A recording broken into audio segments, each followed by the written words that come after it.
വഴിയിലെ ധീരപുത്രി, FCCയുടെ ഓമനപുത്രി, പ്രസന്നത, സൗമ്യത, ആർഭാടങ്ങളില്ലാത്ത ജീവിതം, വിശ്വാസത്തിൽ അധിഷ്ഠിതമായ ജീവിതം. ഇതാണ് സിസ്റ്റർ റാണി മരിയ.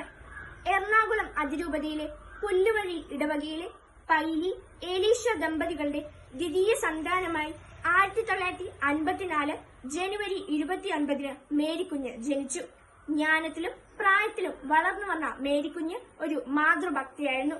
അധ്വാനിക്കാൻ മടിയില്ലാത്ത, പ്രാർത്ഥിക്കാൻ ഇഷ്ടപ്പെട്ടിരുന്ന ഒരു പെൺകുട്ടി. 1972 ജൂലൈ 3 ഫ്രാൻസിസ്കൻ ക്ലാർക്ക് സഭയിൽ അംഗമായി ചേർന്നു. അങ്ങനെ അവൾ ദൈവസ്നേഹത്തിന്റെ തിടമ്പായി.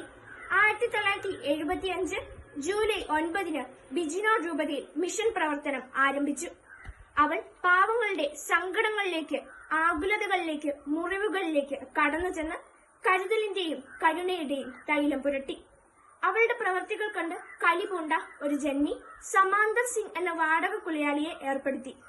ബസ്സിൽ യാത്ര ചെയ്തിരുന്ന സമയത്ത് ഡ്രൈവറോട് ബസ് നിർത്താൻ ആവശ്യപ്പെടുകയും സിസ്റ്ററിനെ 54 പ്രാവശ്യം കത്തി ഉപയോഗിച്ച് കുത്തി കൊലപ്പെടുത്തുകയും ചെയ്തു. പിന്നീട് ആ കൊലയാളി മാനസാന്തരപ്പെട്ടു. ഇന്നവൾ ഇൻഡോ റാണി.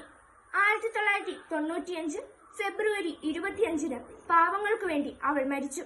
സ്നേഹത്തിന്റെ അഗ്നി വിഴിഞ്ഞ കന്യക, ഭാരതത്തിന്റെ ആദ്യ രക്തസാക്ഷി, FCCയുടെ പ്രിയപുത്രി സിസ്റ്റർ റാണി മരിയയുടെ പ്രേഷിത തീക്ഷ്ണതയിൽ നിന്ന് ആയിരം സ്നേഹസ്വനങ്ങൾ വിരിഞ്ഞുയരട്ടെ. നന്ദി, നമസ്കാരം.